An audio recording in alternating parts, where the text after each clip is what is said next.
and thank you for joining us for part 2 of our webinar series on the Secure Act.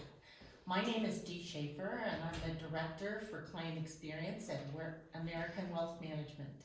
Joining me here today is DJ Lee, one of our wealth advisors and a CFA with our company. Welcome. We're so glad to have you. Thanks for having me. Yeah. Glad to be here.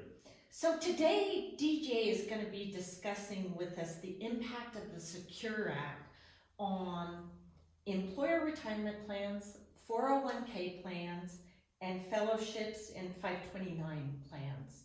So DJ, last time we talked, or the last time I talked with Pat, we kind of talked about the Secure Act started in December of 2019. It was put into place to help people save more for their retirement because they're living longer. A lot of people, maybe the Secure Act went unnoticed because we had Christmas, and then we went into the COVID-19 whole situation, right? So really, that's kind of the background on the Secure Act and when it started.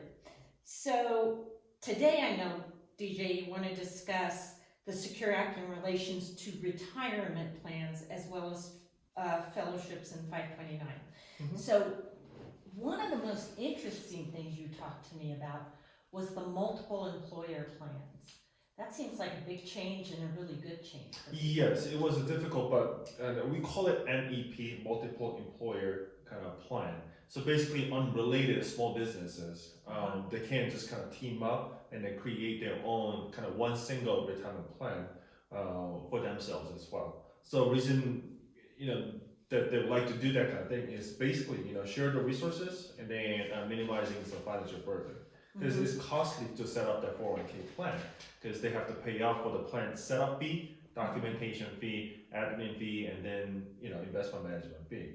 So on average, they have to spend between $3,000 to $4,000. So, big businesses, it may not be, that problem, but small businesses, it's a lot of money. But if they, but like 3 to 4 employers or small businesses can team up and they share that resources and then money that they have to put it up to set it up, that would be very helpful for them. So that's a huge thing because like if I'm an employer and I have 5 employees, but I really want to offer them something as far as a retirement plan, I can go and maybe even talk with my wealth advisor or my attorney and identify other small businesses that maybe have 5 to 10 employees. And we can join together to put a plan in place. Yeah, it's just not only for their employees, it's also for themselves as well. Yeah. As the owner of the business, they like to save and then they like to prepare the retirement as soon as possible. So that seems like a wonderful thing. So there are also changes in the rules about the 401k loans that you were telling me about. So talk to me a little more about that. So traditionally, employees can borrow, money, against their 401k asset, right? There's some restrictions and everything, but under Secure Act, they kind of loosen up a little bit, especially amount of money that they can borrow against it. So now it's a $50,000 or 50% of the assets, so whichever is less, right?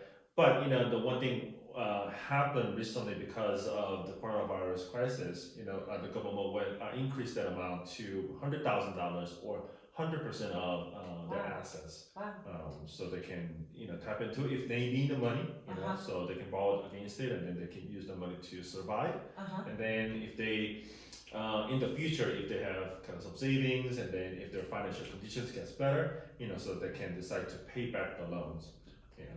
But when they pay back the loan, it used to be they can deduct the money from their paycheck or they can use their savings, as well as using some credit card to pay down the loan. But under Secure Act, they eliminated the credit card pay down loan kind of method. So because that's just another debt that you're incurring to pay the loan back. So they wanted to make sure that people were protected from going into debt on that side, I would assume. So at that's a higher interest rate too, probably. Right? Absolutely. That's why the government kind of eliminated that, that portion. So talk to me about fellowships, because I know there was a change in fellowships and the way income from fellowships can be applied? Sure, yeah, it's more for the graduate student. You know, there was so many universities in this country, and then the graduate student who are working as teaching assistants or research assistant, they do make money, right? Right. But the money that they have made, from that activity before Secure Act, it was treated not as earned income. But but under Secure Act now it's treated as earned income, so they can contribute their money to the traditional IRA or Roth IRA accounts. So right. they Where in can- the past they couldn't because it wasn't earned income, so you couldn't apply any of that money towards your retirement. Yeah, exactly. So if they would like to do that, now that we have an option to do it, so they can start to save their money for the retirement, kind of sooner. Sooner. Yeah, exactly. Sooner. Yeah, so which is a very good thing. Yeah. And what about 529 plans? You were telling me a little bit about those as well. Yeah, so 529 plan is basically parents, or account holders, every month kind of save some money for their kids, kind of future college tuitions and that kind of thing. But it was more for higher education, like university, college, that kind of things as well. But now it's open up for registered apprenticeship programs. Oh, wow. Yeah, so they can use the asset in the 529 plan to pay for that kind of program. But those programs are really different state by state, city by state, city by city. So you have to kind of search it up and then find out which programs are eligible to have do that, Exactly. to have that program Yeah. in place. But the government website or the education websites would, Exactly, I would yeah. assume So- would be, it'll tell you Mhm. that and be able to identify that. But that's great that they widened that ability Yes, to apply those dollars. Yeah, and then another big change is that they can use the money in the 529 plan to pay down the student loan. So per beneficiary, now it is about $10,000. And then, but if you still have money left in that plan, they can use that money for their siblings. So beneficiaries are siblings. So Wow. brothers, sisters, stepbrothers, or stepsisters. So they can give the money to those relatives, and then so they can pay down some student loans if they have any. So they can Fantastic. reduce their financial burdens for them. Oh, that's great. For those people. Yeah. That's great. So as I've talked with Pat in the first one, and now I've talked with you in the Mhm. second, and you and I are gonna visit again, in a So part third, three, yes. part 3 series. There's lots of complexities to the Secure Act and all of the changes. I Mhm. mean, it impacts individuals, it impacts families, now it's employers, kids going to school. So, what we said in the first seminar and what I would like to say here is that you need to review the Secure Act with your wealth advisor and make sure that you have strategies and protections in place in order to protect yourself, whether you're an employer or an individual, or you have an inheritance coming. So, if you don't have a financial advisor, American Wealth Management is offering free hour consultations with our advisors like DJ, to basically work with you and review either what you already have in place or what you can put into place.